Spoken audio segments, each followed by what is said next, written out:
আপনি কি শুনতে চান পৃথিবীতে বিখ্যাত মিথ্যাবাদীদের মিথ্যা কথা? যদি শুনতে চান, তেলে বাজাওয়ালা গরম গরম এই মাত্র নামালাম। বাসের কন্ডাক্টর পেছনের দিকে একদম ফাঁকা। কমলা লেবুওয়ালা রুগী কিংবা বাচ্চা খাবে, চিনির মতো মিষ্টি না হলে পয়সা লাগবে না। ঘটক আমি তোমাকে একটা দেখাবো, একটাই পছন্দ হবে।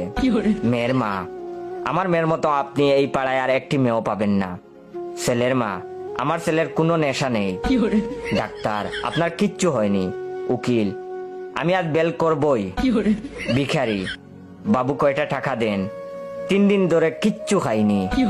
বউয়ের মিথ্যা কথা, তোমার থেকে কত ভালো ভালো সম্বন্ধ এসেছিল আমার, তোমার সংসারে এসে কি পেলাম? স্বামী, আমার এখন বিয়ে করার কোনো ইচ্ছাই ছিল না। প্রেমিক প্রেমিকা, তোমাকে ছাড়া বাঁচবো না। পাড়ার ক্লাব, আর কিছুক্ষণ পরপরই আমাদের অনুষ্ঠান শুরু হবে। কেরোসিন ডিলার, এই মাসে তেল উঠে নাই। পরীক্ষার হলের শিক্ষক, আমি তো জানি না।